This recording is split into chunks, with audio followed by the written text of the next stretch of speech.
Hello बच्चों, पिछले video में हम लोग माइटोकॉन्ड्रिया और लाइसोसोम के बारे में पढ़ा था हम लोगों ने। आज हम लोग पढ़ेंगे क्रोमोजोम और केंद्रक, दो ऑर्गेन यानी दो कोशिकांग के बारे में आज हम लोग चर्चा करेंगे।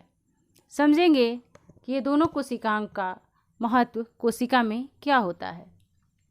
क्रोमोजोम यानी इसे हम गुणसूत्र भी कहते हैं। गुणसूत्र की पहले संरचना हम लोग समझते हैं। इसकी संरचना कैसी होती है? ये एक बाहरी आवरण द्वारा घिरी हुई होती है। इस बाहरी आवरण को बोलते हैं पेलिकल। इसका ये नाम ही है। आज हम स्पेलिंग इसलिए नहीं लिखे हैं कि इंग्लिश में लिख देते हैं स्पेलिंग तो आप लोग घबरा जाते हैं। इसको पेलिकल बोलते हैं और इसके अंदर जो द्रव्य भरा रहता है उस द्रव को हम लोग बोलते हैं मैट्रिक्स। इसके बाद देखिए आता है सेकेंडरी कंस्ट्रक्शन।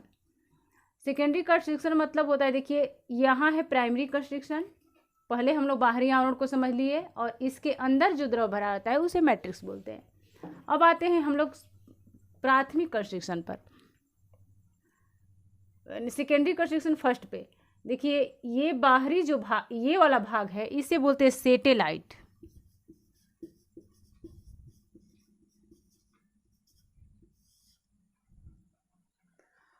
और इसके बाद जो संकुचित भाग है उसे बोलेंगे सेकेंडरी कंस्ट्रक्शन 1। इसके आगे जो होता है ये इसके बाद जो ये संकुचन होता है, इसके अंदर ये क्रोमैनिमटा जो होता है वो जो एक दूसरे से फ्यूज करता है यहाँ, और एक यहाँ पे कड़ पाया जाता है जिसे बोलते हैं सेंट्रोमियर। ये जो धागे नुमा संरचना आप देख रहे हैं उसे बोला जाता है क्रोमोनिमेटा। और ये हमेशा पेयर में पाए जाते हैं। पेयर मतलब जोड़ा में पाए जाते हैं। देखिए एक यहाँ है एक यहाँ, दोनों एक दूसरे से सटे हुए चूड़े के रूप में पाए जाते हैं।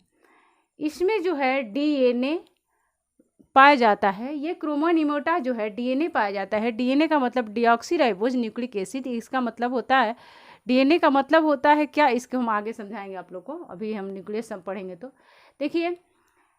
अब पहले हम लोग लिखेंगे तो क्रोमोजोम के बारे में लिखना अगर होगा तो हम लोग लिखेंगे क्रोमोजोम के मुख्यतः 3 भाग होते हैं, एक पेलिकल, एक मैट्रिक्स और एक क्रोमोनिमेटा।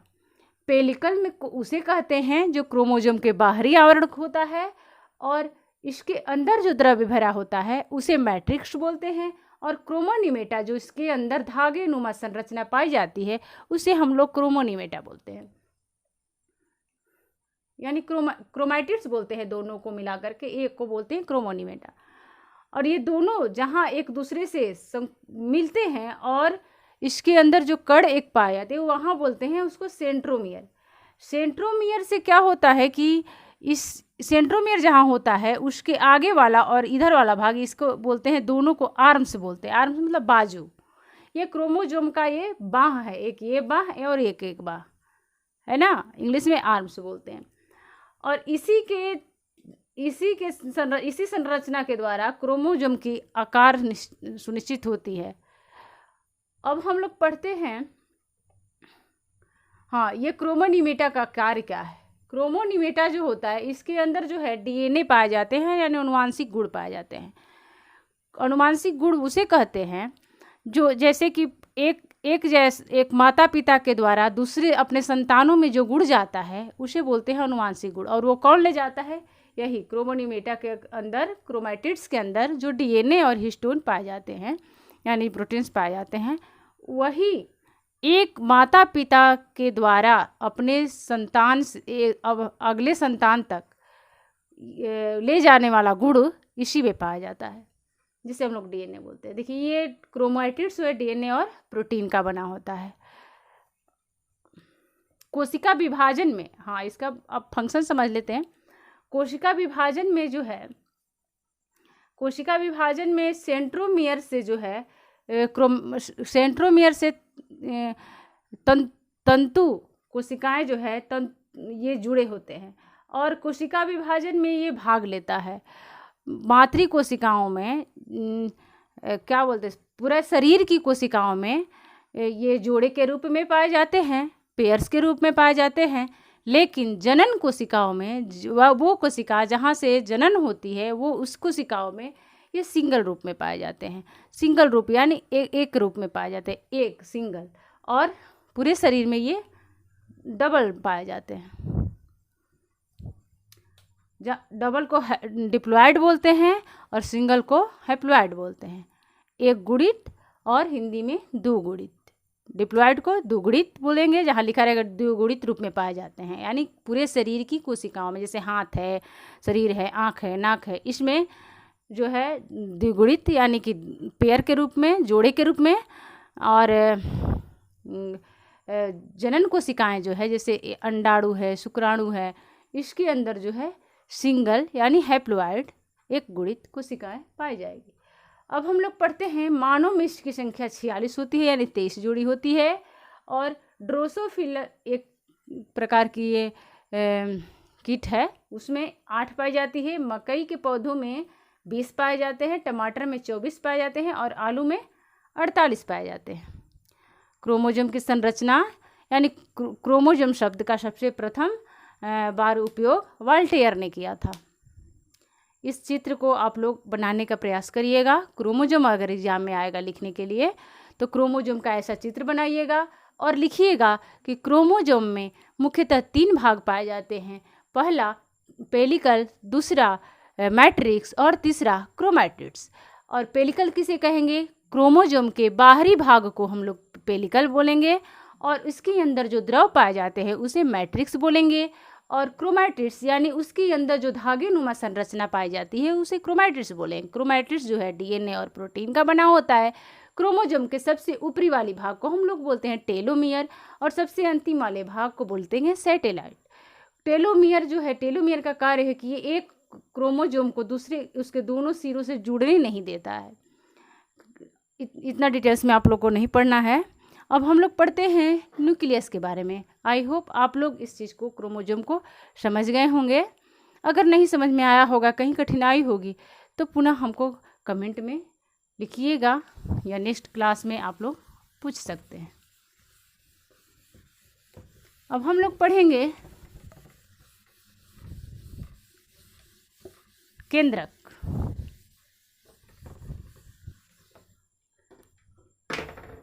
कोशिका का सबसे महत्वपूर्ण भाग है केंद्रक। सपोज दैट ये कोशिका है,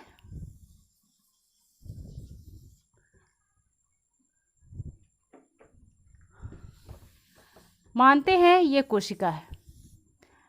हर कोशिका के अंदर बीच में एक केंद्रक पाई जाती है। ये दोहरी झिल्ली द्वारा ये केंद्रक घिरा रहता है। इसके बाद ये यहाँ से एंडोप्लाज्मिक रेटिकुलम लगे होते हैं, जो मैंने बता दिया है कुछ सेल की संरचना में, कोशिका की संरचना में।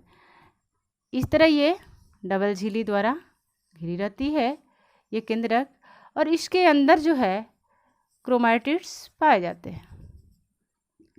और ये छोटी सी संरचना यहाँ केंद्रिका होती है। ये हो गया केंद्रक झिल्ली।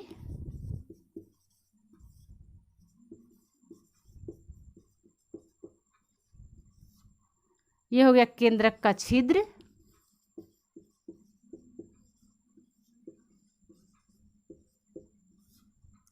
ये हो गया क्रोमैटिड।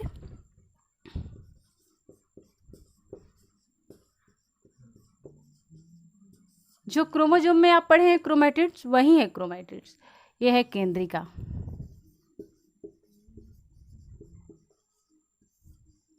इसके अंदर जो द्रव्य भरा रहता है वो है केंद्रक द्रव्य।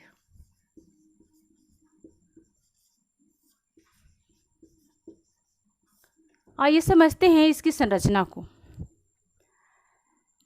केंद्रक जो है एक दोहरी झिल्ली से घिरी हुई संरचना है और हर एक कोशिका के केंद्रक में पाया जाता है। इस दो केंद्रक झिल्ली के अंदर के बीच में छिद्र पाए जाते हैं, जिसे केंद्रक छिद्र कहेंगे।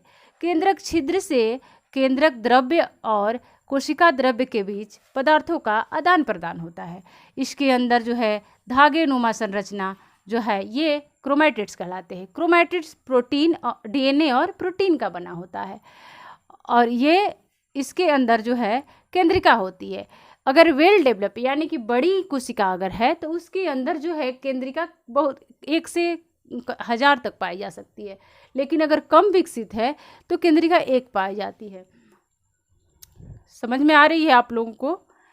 केंद्रक, अब समझते हैं कि केंद्रक का कार्य क्या है।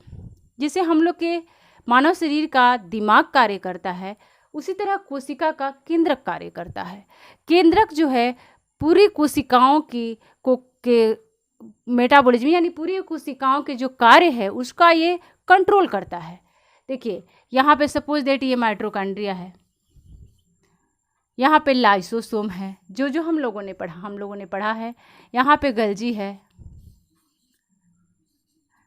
तो अब केंद्रिका क्या करेगा?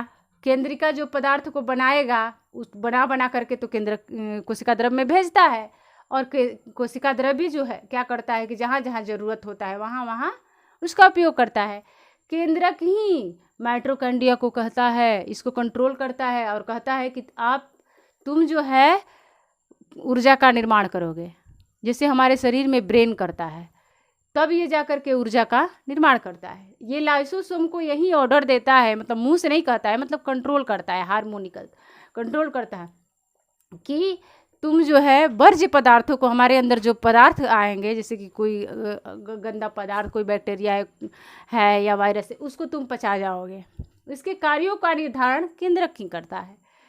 जैसे लाइसोसोम गोल्गी उपकरण के बारे में हम लोग पढ़े थे कि ये जो बनाता है जो ये पदार्थ केंद्रक, उस केंद्रक के द्वारा बनाए हुए पदार्थ को ये मॉडिफिकेशन करता है, यानी उसका रूपांतरित करता है, और रूपांतरित करके नए पदार्थों को, मतलब उसी पदार्थ का रूपांतरित करके उसका निर्माण करता है।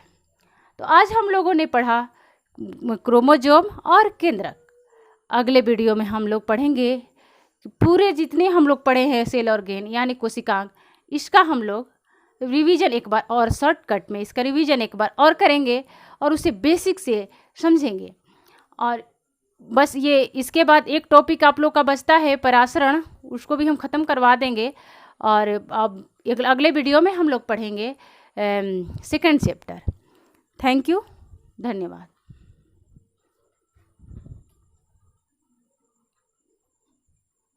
रोक के गइल बा का रे पागला, कहबो ना कल सके रोक ले बनी।